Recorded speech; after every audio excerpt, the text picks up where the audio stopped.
Bismillahirrahmanirrahim. Assalamualaikum warahmatullahi wabarakatuh. Alhamdulillahirabbil alamin wa bihi nasta'inu ala umuri dunya waddin.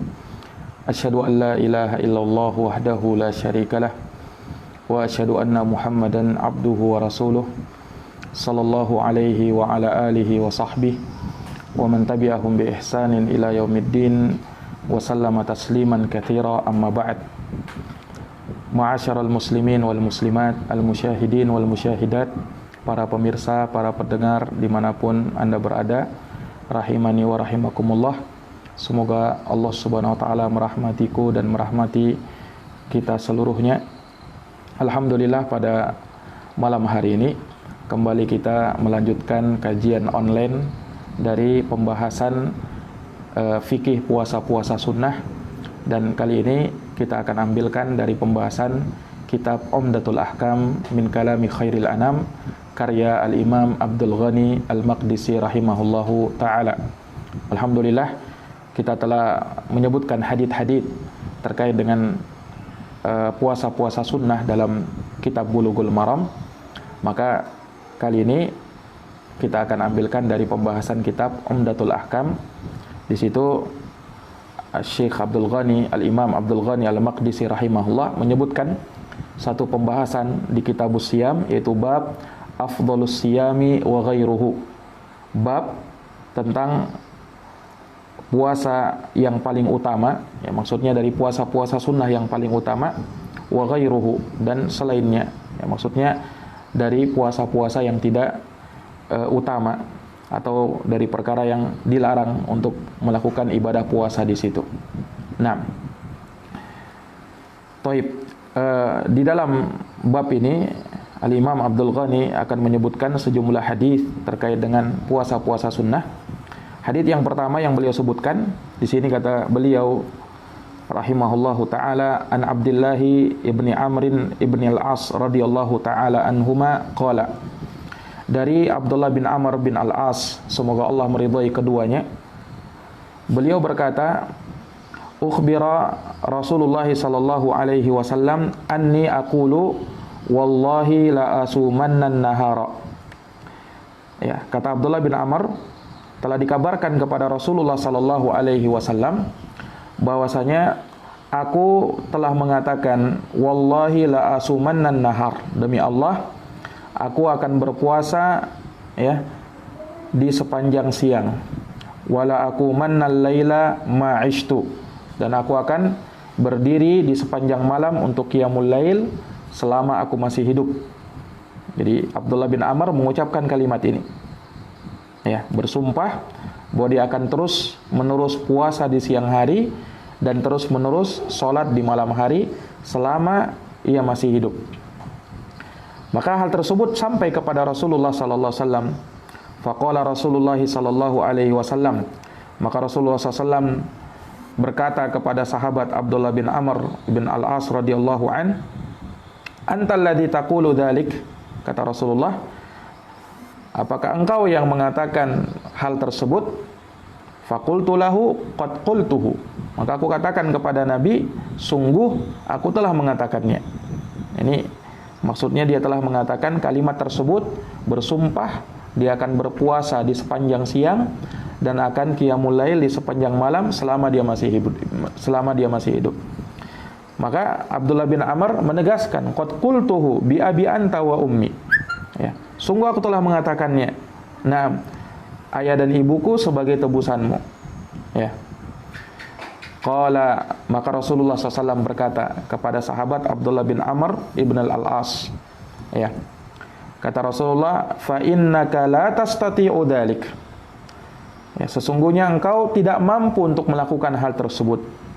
Fasum wa aftir, ya, berpuasalah dan berbukalah. Jadi jangan puasa di sepanjang hari, ya, maksudnya jangan berpuasa terus menerus setiap hari berpuasa tanpa ada waktu berbuka, jangan. Kata Nabi, berpuasalah dan terkadang berbukalah. Waqum wanam, ya. Demikian pula berdirilah qiyamul lail dan tidurlah. Jangan qiyamul lail di sepanjang malam, ya. Wasum minasyahri thalathata ayyam. Puasalah 3 hari dalam 1 bulan. Jadi Nabi menunjukkan kepada sahabat Abdullah bin Amr bin Al-As sesuatu yang lebih mudah. Puasalah 3 hari dalam 1 bulan. Nah, kata Nabi SAW, fa innal hasanata bi asyri amsalha. Karena sesungguhnya ya, satu kebaikan itu dilipat gandakan menjadi 10 kebaikan. Jadi kalau dia puasa 3 hari, ya sama saja dengan puasa 1 bulan. Karena 1 dilipat gandakan menjadi 10. Wadzalika mislu siyamid dahar. Dan itu sama seperti puasa sepanjang tahun. Nah, ini puasa 3 hari dalam 1 bulan itu sama dengan puasa sepanjang tahun. Qultu fa inni utiku afdhala min dalik. Kata sahabat Abdullah bin Amr bin Al-As, ya, sesungguhnya aku mampu lebih afdal dari itu ya Rasulullah. Ini aku mampu berpuasa ya lebih dari 3 hari dalam 1 bulan. Nah, maka kata Rasulullah SAW, fasum yauman wa aftir yaumain. Kalau begitu berpuasalah 1 hari dan berbukalah 2 hari. Ya, jadi puasa 1 hari, buka 2 hari. Qultu fa inni utiku afdhala min dalik. Kata Abdullah bin Amr, aku mampu lebih daripada itu ya Rasulullah. Qala fasum yauman wa aftir yauman. Maka Rasulullah bersabda, kalau begitu puasalah 1 hari dan berbukalah 1 hari. Fadzalika siyamu Daud. Itulah puasanya Nabi Daud. Wa huwa afdhalus siyam. Dan itu puasa yang paling utama. Kata Nabi sallallahu alaihi wasallam. Fakultu, maka kata Abdullah bin Amr, inni utiku afdhala min dalik. Aku mampu lebih dari itu ya Rasulullah. Maka kata Rasulullah, la afdhala min dalik. Tidak ada yang lebih utama daripada itu. Ya, tidak ada yang lebih utama lagi daripada puasanya Nabi Daud, yaitu sehari berpuasa, sehari berbuka. Sehari berpuasa, sehari berbuka. Ya. Wa fi riwayatin, disebutkan dalam satu riwayat, la sauma fawqa shaumi Daud. Tidak ada puasa di atas puasanya Nabi Daud. Syatrad dahar. Puasanya Nabi Daud itu puasa setengah tahun. Ya, karena tadi sehari berbuka, sehari berpuasa, sehari berbuka, sehari berpuasa. Jadi seakan-akan dia puasa setengah tahun. Ya, dalam 1 tahun itu setengahnya dia ambil puasa. Sum yauman fa aftir yauman. Berpuasalah 1 hari dan berbukalah 1 hari. Itu puasa yang paling utama, itu puasa yang paling baik. Ya, hadits ini dikeluarkan oleh Imam Al-Bukhari dan Imam Muslim. Adapun wa fi riwayah tadi, ya, itu diriwayatkan oleh Imam Al-Bukhari dan juga Imam Muslim, ya, rahimahumullahu taala, di dalam kitab sahih mereka. Baik. Ikhwani fi din, azani Allah wa iyyakum. Ya. Hadits ini ya diterima dari sahabat Abdullah bin Amr bin Al-As. Siapa sahabat Abdullah bin Amr bin Al-As ini? Ya, beliau dan bapaknya dua-duanya adalah sahabat. Ya, kalau kita melihat ada sahabat yang dia dan bapaknya adalah sahabat, maka kita doakan dengan kalimat radhiyallahu anhuma, dengan dhamir huma. Kenapa? Karena dia dan bapaknya. Ya, makanya Abdullah sahabat, Abdullah bin Amr sahabat. Bapaknya Amr bin Al-As juga sahabat. Ya, juga adalah sahabat. Maka kita doakan dengan radhiyallahu taala anhuma. Nah, ya, nama lengkap beliau Abdullah bin Amr ibn Al-As ibn Wa'il Al-Qurashi As-Sahmi. Ya. Dan beliau ini ya disebutkan sebagai seorang hafidh katib, ya. Orang yang banyak menghafal Quran atau menghafal hadis, dan seorang penulis. Nah, makanya beliau pernah meminta izin kepada Nabi SAW untuk menulis hadis Nabi SAW. Ini apa yang beliau ucapkan dari sabda-sabda beliau. Abdullah bin Amr minta izin kepada Nabi supaya bisa menulis sabdanya Nabi itu. Maka Rasulullah SAW pun mengizinkannya. Ya. Abdullah bin Amr tanya, "A'aktub kullama asma' minka fir ridha wal ghadab?" Ya. Ini disebutkan bahwa ketika ada orang yang menegur sahabat Abdullah bin Amr, ya, bahwasanya Nabi itu kadang berucap ya, saat dia ridho, saat dia marah. Masa kamu catat semua ucapannya Nabi? Nah, maka Abdullah bin Amr tanya, "Ya Rasulullah, apakah aku boleh menulis semua yang aku dengar darimu? Walaupun engkau sedang ridho atau sedang marah, aku tulis semua?" Qala na'am. Kata Nabi, iya, tulis semua. Fa inni la aqulu illa haqqan. Karena aku tidaklah berkata kecuali kebenaran, walaupun saat aku sedang marah. Nah, ya, maka berdasarkan keterangan ini, ya, beliau radhiyallahu taala anhu banyak menghafalkan hadis-hadis dari Nabi sallallahu alaihi wasallam. Ya. Akan tetapi disebutkan bahwasanya sedikit orang-orang yang meriwayatkan hadis dari Abdullah bin Amr ini, tidak sama seperti Abu Hurairah. Makanya kalau kita lihat bahwasanya Abu Hurairah ini dikatakan ahfadzus sahabah, sahabat yang paling banyak meriwayatkan hadis, yang menghafal hadis. Ya. Bersama dengan itu, Abu Hurairah pernah menyebutkan bahwasanya Abdullah bin Amr itu lebih banyak haditsnya. Kenapa? Karena Abdullah bin Amr menulis, sementara Abu Hurairah tidak menulis. Nah, namun dikarenakan sedikitnya yang meriwayatkan hadis dari Abdullah bin Amr, ya, sementara yang meriwayatkan hadis dari Abu Hurairah itu lebih banyak, maka yang lebih terkenal adalah hadis-hadisnya Abu Hurairah radhiyallahu taala anhu. Terlebih lagi, sahabat Abdullah bin Amr ini, ya, dikenal sebagai abidus sahabah, ahli ibadahnya sahabat. Ya, ahli ibadahnya sahabat. Ini orang yang sangat kuat dalam beribadah kepada Allah Subhanahu wa taala. Makanya nampak dalam hadis ini, ya, beliau radhiyallahu anhu ingin berpuasa di sepanjang hari dan ingin qiyamul lail di sepanjang malam. Ya. Namun Nabi SAW pun menegurnya. Ya. Yang paling utamanya puasanya Nabi Daud. Puasa apa itu? 1 hari puasa, 1 hari berbuka. Ya. Juga disebutkan bagaimana Nabiullah Daud alaihissalam, ya, nanti akan datang penyebutannya juga, ya, terkait dengan qiyamul lail yang beliau jalankan. Itu Nabiullah Daud alaihissalam tidur seperempat malam. Nah, beliau bangun di sepertiganya dan di seperenam terakhir di waktu malam beliau tidur. Ya. Nah, ini beliau sahabat Abdullah bin Amr bin Al-As, dan sahabat Abdullah bin Amr ini termasuk dari sahabat-sahabat yang terakhir meninggal, ya. Dan disebutkan juga oleh Imam Ahmad rahimahullah bahwasanya beliau meninggal dunia di kejadian tragedi Harrah di tahun 63 Hijriyah. Semoga Allah Subhanahu wa taala meridhai sahabat Abu Hurairah radhiyallahu taala anhu. Nah, dan beliau ini, ya, adalah sahabat kecil Nabi sallallahu alaihi wasallam. Ini beliau bersahabat dengan Nabi dan usia beliau masih belia. Nah, ya, dari sana para ulama juga mengambil faidah, ya, seperti yang disebutkan oleh Syekh Abdus Salam Asy-Syuwair hafizahullah taala dalam syarahnya, ya. Beliau menyebutkan, ya, satu faidah bahwasanya, nah, ini menunjukkan bahwasanya umur muda, ya, dan kebanyakan para pemuda, ya, memang masa-masa, ya, semangat untuk melakukan sesuatu, ya. Ketika ia terjerumus ke dalam kesesatan, ya, kelalaian, maka tentunya hal tersebut terkadang membuat dia semakin jauh. Nah, demikian pula kalau misalnya ia diberi taufik oleh Allah Subhanahu wa taala, ya, untuk dekat kepada Allah dan agamanya, maka, ya, semangat di usia muda itu tentu berbeda, ya, ketimbang di usia tua.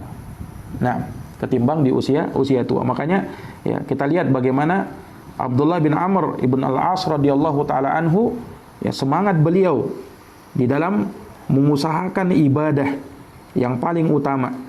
Nah, dan memang hal tersebut dikarenakan ghirah beliau yang luar biasa terhadap agamanya, ya. Dan tentunya Allah Subhanahu wa taala sangat menyukai pemuda-pemuda yang seperti ini, ya. Sampai disebutkan dalam hadis, yu'jibu rabbuna minasyab laisat lahu sabwah, ya. Kata Nabi SAW dalam hadis qudsi, ya, atau disebutkan oleh Nabi SAW bahwasanya Rabb kita itu takjub, ya, dari seorang pemuda laisat lahu sabwah, yang pemuda ini adalah pemuda yang soleh, yang ia tidak sama seperti pemuda-pemuda yang lain yang banyak terjerumus dalam kemaksiatan, kelalaian dan seterusnya. Tapi dia pemuda yang banyak beribadah kepada Allah. Dan juga dimaklumi bagaimana ya Nabi menyebutkan tentang 7 golongan yang akan mendapatkan naungan pada hari kiamat, hari yang tiada naungan kecuali naungannya Allah. Disebutkan salah satunya adalah wasyabun nasya'a fi ibadatillah, dan seorang pemuda yang ia tumbuh dalam beribadah kepada Allah Subhanahu wa taala. Nah, ini ikhwani fiddin azani Allahu wa iyyakum. Maka seseorang manakala menggunakan masa mudanya ya di atas kebaikan, di atas amal soleh, di atas ketaatan kepada Allah, tentunya hal tersebut akan bermanfaat bagi dirinya ya, dan dia insyaallah taala akan dijadikan sebagai hamba-hamba yang mulia di sisinya. Taib. Kemudian ikhwani fillah azani Allah wa iyyakum, di antara faedah yang kita bisa ambil dari hadis ini juga ya, bahwa tatkala Abdullah bin Amr menyebutkan bahwasanya Rasulullah SAW dikabarkan ya kepada beliau tentang ucapanku. Berarti kan ada yang mengabarkan kepada Nabi bahwasanya si Abdullah bin Amr bin Al-As ini mengucapkan kalimat-kalimat seperti ini ya Rasulullah. Bagaimana ini? Ya. Nah, di sini ada faedah ya, bahwasanya pengkhabaran di sini berarti ada orang yang mengabarkan apa yang dilakukan oleh sahabat Abdullah bin Amr. Ya. Pengkhabaran seperti ini ya, kata para ulama, ini bukanlah bentuk ghibah ya. Jadi bukan artinya kalau gitu ada sahabat yang menggibah Abdullah bin Amr bin Al-As yang dia cerita di belakang kepada Nabi SAW, melaporkan kepada Nabi. La, itu bukan ghibah. Akan tetapi ini mimbab al-istifta, yaitu meminta fatwa kepada Nabi, ya kan? Karena yang didatangi adalah Nabi. Ya, sahabat yang mengabarkan kepada Nabi tentang apa yang diucapkan oleh Abdullah bin Amr ini, ia ingin tahu hukumnya. Ya, maka ia meminta fatwa kepada Nabi Shallallahu Alaihi Wasallam, atau dalam bentuk ingkarul mungkar. Ya, karena apa yang dilakukan Abdullah bin Amr ini menurut sahabat yang mengabarkan tersebut mungkin adalah sesuatu yang mungkar, maka dia ingin melakukan ingkarul mungkar, mengingkari suatu kemungkaran. Ia tidak bisa lakukan, ia datang kepada Nabi Sallallahu Alaihi Wasallam.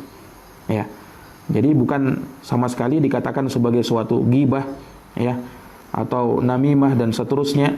Ya, karena menceritakan seseorang, walaupun itu adalah kejelekannya, itu dibolehkan dan tidak termasuk ghibah, ya, dalam 6 perkara. Imam An-Nawawi rahimahullah taala beliau sebutkan di dalam kitabnya Riyadhus Shalihin, ya.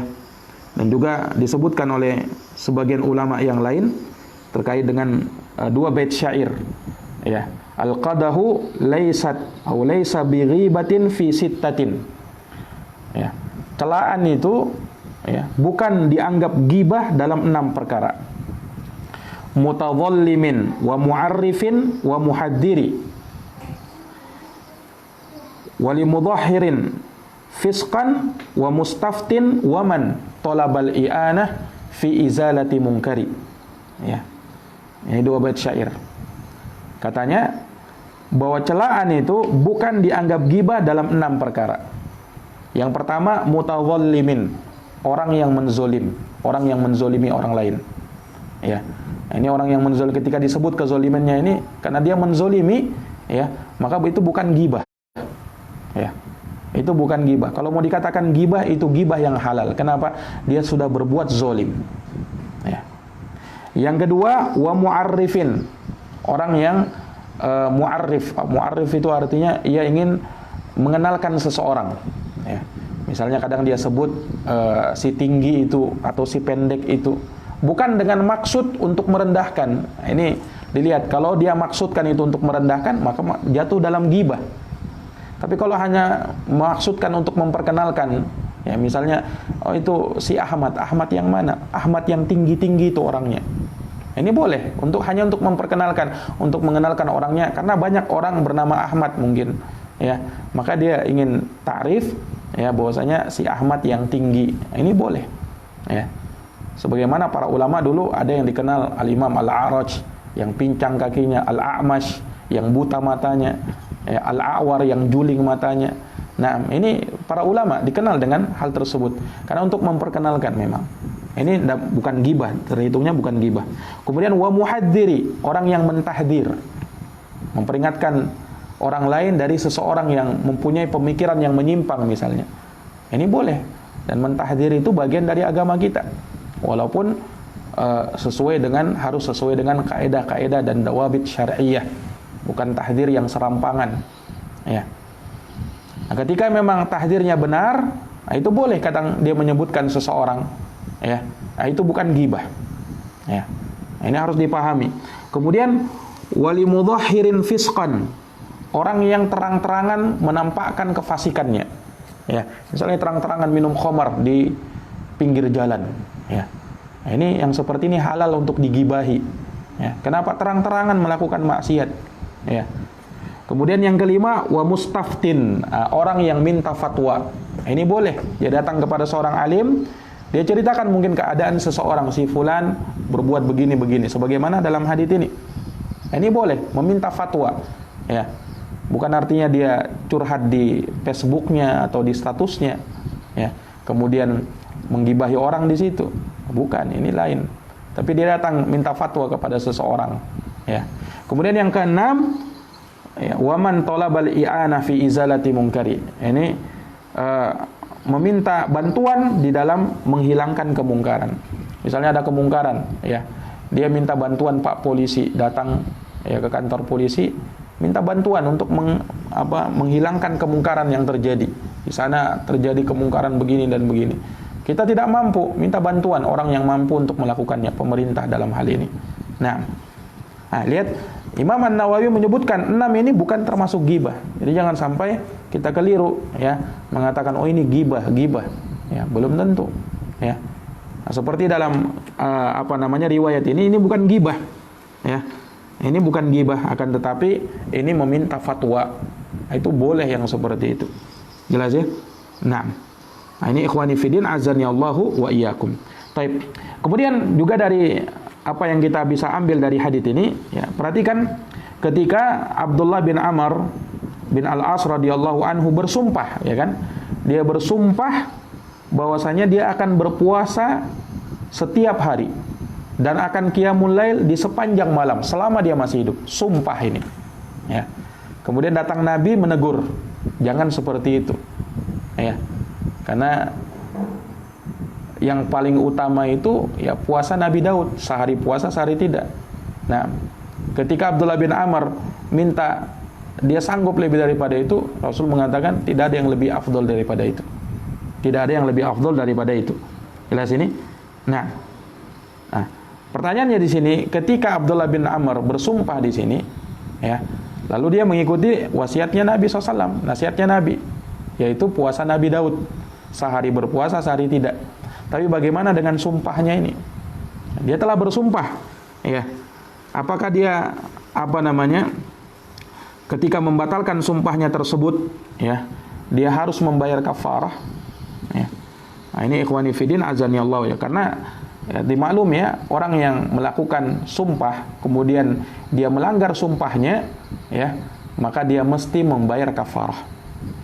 Hanya para ulama berbicara dalam hal ini terkait dengan sumpah dalam perkara yang baik kemudian dia batalkan. Ini jelas dia bayar kafarah kalau dia batalkan. Kalau dalam perkara yang baik, ya. Demikian. Nah, bagaimana kalau misalnya dia bersumpah untuk perkara yang tidak benar, lalu dia batalkan? Ini ulama berselisih pendapat, ya. Banyak dari para ulama mengatakan dia tidak bayar kafarah. Kenapa? Karena yang dia lakukan, yang dia bersumpah di situ perkara yang tidak benar, yang tidak dibenarkan oleh syariat. Sama seperti Abdullah bin Amr di sini, dia ingin berpuasa sepanjang hari dan qiyamul lail sepanjang malam, ya kan? Nabi tegur, ini tidak benar yang seperti ini, ya. Maka nanti akan datang penyebutannya puasa seperti itu hukumnya makruh, bahkan sebagian ulama ada yang mengharamkannya. Nah, Ketika Abdullah bin Amr tidak melakukan apa yang dia sumpah, berarti dia membatalkan sumpahnya. Apakah dia berkafarah? Ulama berselisih pendapat dalam hal ini, ya. Akan tetapi untuk lebih hati-hatinya dia bayar kafarah. Dia bayar kafarah, ya. Ketika dia membatalkan sumpah, siapa saja, apa saja sumpahnya dia batalkan, ya. Maka dia bayar kafarah. Sama seperti dulu mungkin ada seorang pernah melakukan baiat bukan kepada pemerintah, ya kan? Karena baiat itu boleh diberikan, baiat itu sumpah setia hanya kepada pemerintah kalau mereka memintanya, ya. Adapun kepada pimpinan kelompok, ini tidak boleh, dan itu dari kesesatan. Tidak boleh untuk baiat selain kepada penguasa kaum muslimin apabila mereka memintanya, ya. Kalau misalnya ada yang bersumpah seperti itu, ya, kemudian di kemudian hari dia pun sadar bahwasanya itu tidak dibenarkan dalam agama, apakah dia bayar kafarah? Ya, kita katakan ulama berselisih pendapat dalam hal ini, tapi yang lebih amannya dia bayar kafarah. Karena sebagian ulama mengatakan memutlakkan semua sumpah kalau dia lakukan dan dia batalkan, baik sumpah dalam hal yang baik atau dalam hal yang buruk, maka dia bayar kafarah, ya. Ataupun misalnya ada orang berkata begini, demi Allah saya akan membunuh si fulan. Ini kan jelas kemungkarannya, ya kan? Tapi dia bersumpah sudah seperti itu. Di kemudian hari dia sadar, ini perbuatan saya tentu tidak dibenarkan, ya kan? Maka dia harus bayar kafarah karena dia sudah bersumpah tadi. Tapi sekarang kafarahnya apa? Ya. Dia bayar kafarah. Kafarah sumpah itu disebutkan dalam hadits kafaratu nadar, kafaratu yamin. Ya. Kafarah nadar itu sama dengan kafarah yamin. Kafarah sumpah. Jadi orang yang membatalkan nazarnya, ya, wajib bayar kafarah kan?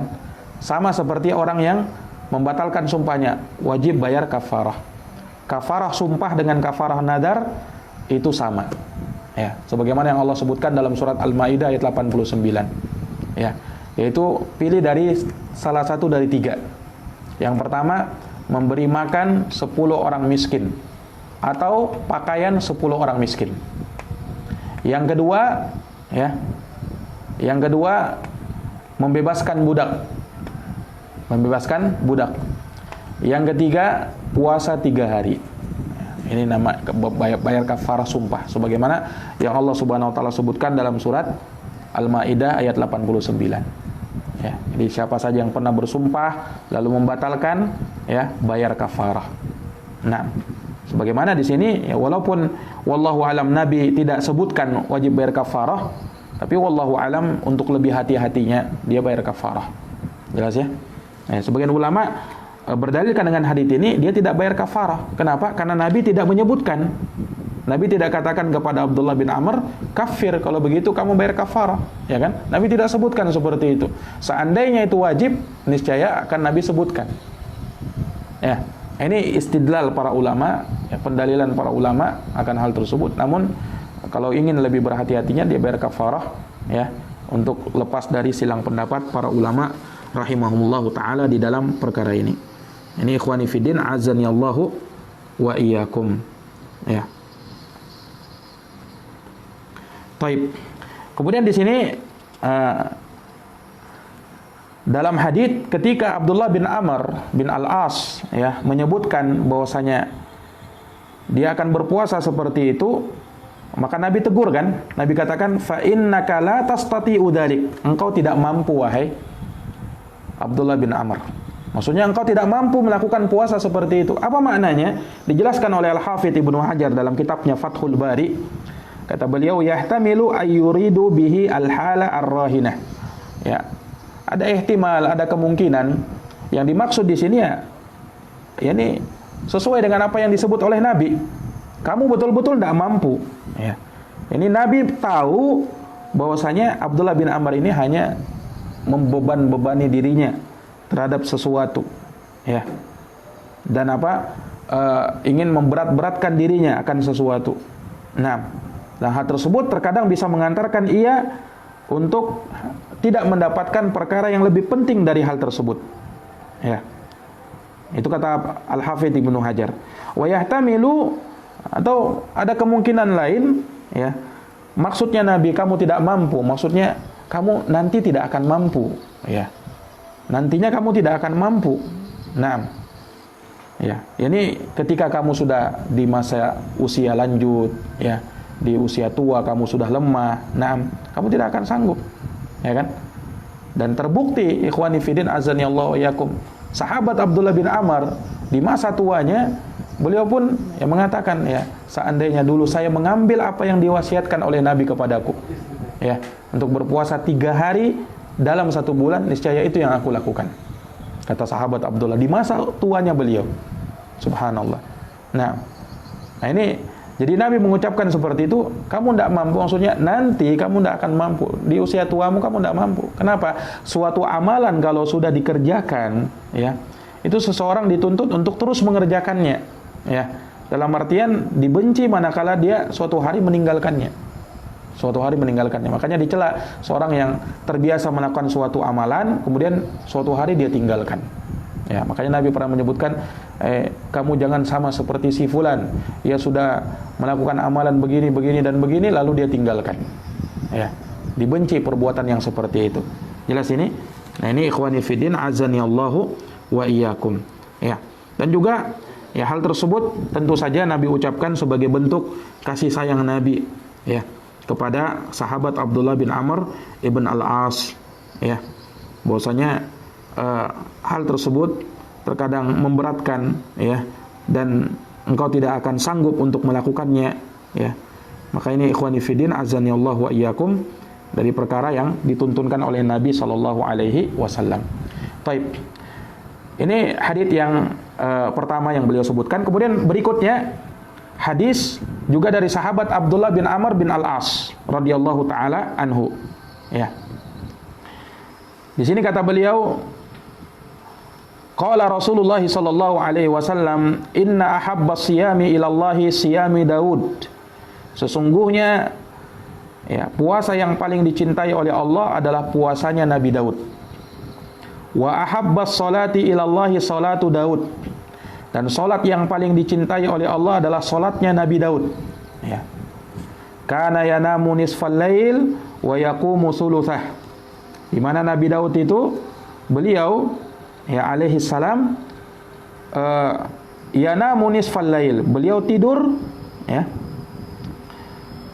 1/2 malam, dan wa yaqumu thuluthah, dan beliau bangun di 1/3 malam, wa yanamu sudusah, dan beliau tidur di 1/6 malam terakhir. Wa kana yasumu yauman wa yuftiru yauman, dan beliau berpuasa sehari dan berbuka sehari. Hadis ini dikeluarkan oleh Imam Al-Bukhari dan Imam Muslim, ya, rahimahumullahu taala. Baik. Ikhwani fiddin azani Allah wa iyyakum, ya.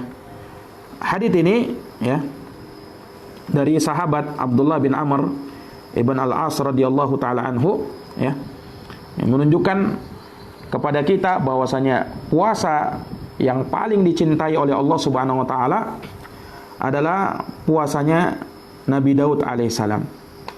Demikian halnya, ya,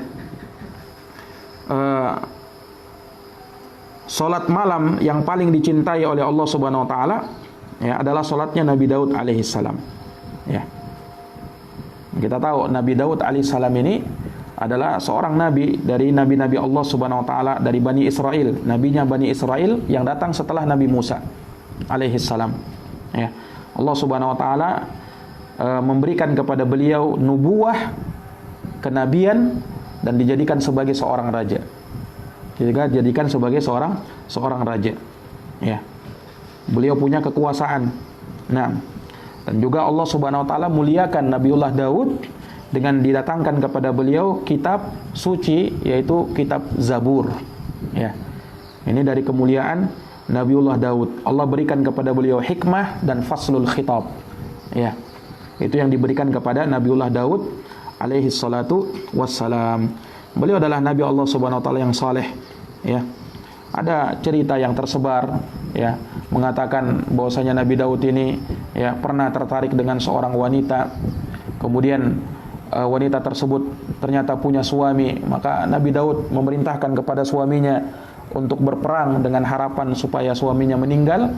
Yang kemudian Nabi Daud menikahi istrinya tersebut. Ini cerita palsu, dusta kepada Nabiullah Daud alaihissalam. Beliau adalah nabi yang soleh dari nabi-nabi Allah Subhanahu wa taala, dan tidaklah pantas untuk dinisbatkan perkara-perkara yang demikian kepada Nabiullah Daud alaihissalam. Nah, baik, maka hadits ini sebagai nas ya, menunjukkan kepada kita bahwasanya puasa Nabiullah Daud adalah puasa yang paling terbaik. Kenapa? Dia puasa yang paling dicintai oleh Allah. Ya. Ini dari puasa sunnah tentu saja. Jadi puasa sunnah yang paling utama dari puasa sunnah yang ada adalah puasa sunnah Nabiullah Daud, sehari berpuasa, sehari tidak. Itu seakan-akan puasa setengah tahun. Ya. Puasa setengah tahun. Nah, ini ikhwani fillah azani Allah wa iyyakum. Dan juga ada tambahan faidah bahwasanya salat yang paling dicintai oleh Allah adalah salatnya Nabi Daud. Ya. Khususnya di salat malamnya, di mana beliau tidur seperdua malam, bangun di sepertiga malam, dan tidur di seperenam malam terakhir. Ya. Nah, di sini ikhwani fiddin azani Allah wa iyyakum, ya. Qiyamul lail itu salat yang paling utama. Ya, kata Nabi SAW, afdalus salati ba'dal fariḍah salatul lail. Salat yang paling utama setelah salat fardu 5 waktu adalah salat qiyamul lail. Ya. Nah, dan qiyamul lail ini semakin afdal dilakukan manakala melakukan perkara-perkara yang dituntunkan oleh Nabi. Ya. Kalau dari sisi jumlah qiyamul lail itu ya tidak ada batasnya, karena Nabi mengatakan salatul laili masna masna. Salat di malam hari itu masna 2-2. Makanya ada yang memahaminya boleh sampai 21, boleh sampai 36 dan seterusnya. Ya. Walaupun yang dikerjakan Nabi, yang diriwayatkan dari Nabi, beliau mengerjakan 11 rakaat. Ya. Kalau untuk salat witirnya itu 11 rakaat. Terkadang Nabi mengerjakan sampai 13, ada yang menyebutkan riwayat 15. Tapi yang masyhurnya 11 rakaat sampai 13 rakaat. Nah, adapun dari sisi kondisi, keadaan atau utamanya qiyamul lail itu dilakukan apakah kita lakukan langsung ya, atau didahului oleh tidur dulu ya. Kita katakan yang lebih utama itu adalah qiyamul lail kalau kita lakukan dengan tidur terlebih dahulu. Nah, karena itu yang dikerjakan oleh Nabi Daud, ya kan? Salat yang paling utama kata Nabi, salatnya Nabi Daud di malam hari. Beliau awali salat malamnya dengan tidur dulu. Dan itu yang dicontohkan oleh Nabi. Walaupun qiyamul lail itu memang tidak disyaratkan harus tidur dulu. Ya. Tapi dari sisi afdoliyahnya saja, dari sisi yang lebih utama tidur dulu baru salat. Ya, tidur dulu baru salat, dan itu yang dikerjakan oleh Nabi sallallahu alaihi wasallam. Nah, di sini beliau Nabi Daud tidur itu di seperdua malam. Beliau bangun ya. Setelahnya kemudian beliau salat. Beliau salat di sepertiga malam dan tidur lagi setelahnya di seperenam malam terakhir. Bagaimana maksudnya itu? Ya. Ini kalau kita bagi waktu malam itu, waktu malam dikatakan waktu malam itu dari semenjak matahari terbenam, itu waktu maghrib, sampai terbitnya fajar, waktu subuh. Itu waktu malam. Ya, jadi setelahnya dan sebelumnya berarti itu waktu pagi, siang, sore dan seterusnya. Ya kan? Jadi waktu malam semenjak matahari terbenam sampai terbitnya fajar, sampai terbitnya fajar. Kalau kita bagi waktu malam itu menjadi 6 bagian. Nah, maka kita bisa dapatkan ini apa yang dimaksud dengan Nabi Daud tidur seperdua malam, bangunnya di sepertiga malam terakhir, kemudian tidur lagi di seperenam terakhir. Karena waktu malam itu dibagi 6. Ya, silakan saja kalau hitung pakai jam dari setelah maghrib sampai terbitnya fajar itu berapa jam? Ya, taruhlah misalnya contoh saja 12 jam misalnya. Misalnya, walaupun tidak segitu ya kayaknya, tidak segitu. Tapi kita contohkan supaya untuk mempermudah. Jadi 12 jam itu waktu malam. Nah, bagi 6. Bagi 6 berarti kita dapati 22 ya kan? 2 jam pertama itu seperenam pertama, 2 jam kedua seperenam kedua, 2 jam ketiga seperenam ketiga dan seterusnya. Nabi Daud tidur setengah malam, artinya di seperdua malam beliau tidur. Maksudnya dari awal malam sampai seperdua malam. Berarti Nabi Daud itu tidur 1/6 pertama beliau tidur, 1/6 kedua, 1/6 ketiga, 1/6 keempat beliau bangun. Kan karena ini kan setengah sudah kan? Setengah sudah. Ini beliau tidur sampai 1/6 ketiga. 1/6 keempat itu beliau bangun. Beliau sholat sampai 1/6 kelima. 1/6 kelima. Nah di 1/6 terakhir beliau tidur lagi. Kemudian bangun. Paham? Nah seperti itu maksudnya. Nah itu untuk memudahkan pemahaman kita terkait dengan hadits ini. Ya. Jadi seperti itu petunjuknya Nabi. Makanya Nabi SAW pun menuntunkan kalau seorang habis qiyamul lail, ya, dia hendaknya sebelum sholat subuh dia berbaring walaupun sejenak. Dia berbaring dulu di rusuk sebelah kanannya, ya. Nah, itu sunnahnya. Kemudian baru setelahnya bangun untuk sholat subuh. Jangan sampai ketiduran juga. Akhirnya tidak dapat sholat subuh, ya kan? Nah ini ikhwani fiddin, azani Allahu wa iyyakum. Thayyib. Nah, kemudian dari masalah yang ada dalam hadits ini, ya. Jadi disunahkan puasa 1 hari dan berbuka 1 hari, ya. Kecuali hari-hari yang dilarang puasa. Ada 5 hari dilarang puasa, yaitu Idul Fitri, Idul Adha, dan 3 hari Ayyamut Tasyrik. Tanggal 11, 12, dan 13 Dzulhijjah. Nah, jadi kita berpuasa ya boleh sehari puasa sehari tidak terus menerus kecuali 5 hari ini. Tidak boleh puasa, ya. Tidak boleh puasa. Jadi kalau misalnya dia kebiasaannya puasa Daud misalnya, ya kan? Pas dapat Idul Adha tanggal 10 Dzulhijjah tidak boleh puasa. Tanggal 11-nya masuk Ayyamut Tasyrik tidak boleh puasa, 12 tidak boleh, 13 tidak boleh, 14 baru boleh. Jelas ini? Nah, karena ini 5 hari memang dilarang, kata Nabi itu ayyamu aklin wa syurbin. Hari makan dan minum, bukan hari puasa. Bukan hari berpuasa. Ya. Kemudian para ulama membahas apa hukumnya puasa sepanjang tahun. Maksudnya puasa yang mau dilakukan oleh sahabat Abdullah bin Amr ini, puasa terus, ya. Pokoknya sepanjang hari puasa terus, tidak ada waktu berbuka. Ya. Tidak ada waktu berbuka di siang hari. Apa hukumnya? Ada 3 pendapat ulama. Sebagian memakruhkan, sebagian membolehkan, sebagian ada yang mensunnahkan. Dan yang kuat dari pendapat ulama, hukumnya makruh. Sebagian ulama sampai Ibnu Hazm mengatakan haram. Akan tetapi wallahu alam, ya pendapat mungkin yang lebih tepat itu pendapat makruhnya. Ya. Karena diriwayatkan memang ada sebagian sahabat melakukan puasa dahar itu, puasa sepanjang hari. Ya, ada yang melakukan dari sahabat. Maka wallahu alam berdasarkan hal ini ya mungkin yang paling kecilnya kita katakan melakukan puasa dahar, puasa sepanjang hari itu hukumnya makruh. Ya. Itu hukumnya apa? Hukumnya makruh. Nah, bahkan Imam Ibnul Qayyim menyebutkan bantahan-bantahan orang yang mengatakan itu dibolehkan dan itu disunnahkan. Beliau sebutkan bantahan-bantahan akan hal tersebut dalam kitabnya Zadul Ma'ad, ya, dari hal yang sangat baik yang beliau ucapkan. Tapi kemudian yang terakhir, karena berkaitan, hadis Abu Hurairah radhiyallahu anhu, Abu Hurairah berkata, "Awsani khalili bi thalathah." Awsani khalili bi thalathin. Ya, khalilku, kekasihku, maksudnya Rasulullah sallallahu alaihi wasallam, mewasiatkan kepadaku dengan 3 perkara. Apa itu? Siyamu thalathati ayyamin min kulli syahrin. Yang pertama, berpuasa 3 hari dalam setiap bulan. Nah, ini. Puasa 3 hari dalam sebulan. Wa raq'atay duha, puasa 2 apa puasa? Salat 2 rakaat duha. Wa an utira qabla an anam, dan agar aku melakukan salat witir sebelum tidur. Nah, ini 3 wasiat Nabi kepada Abu Hurairah.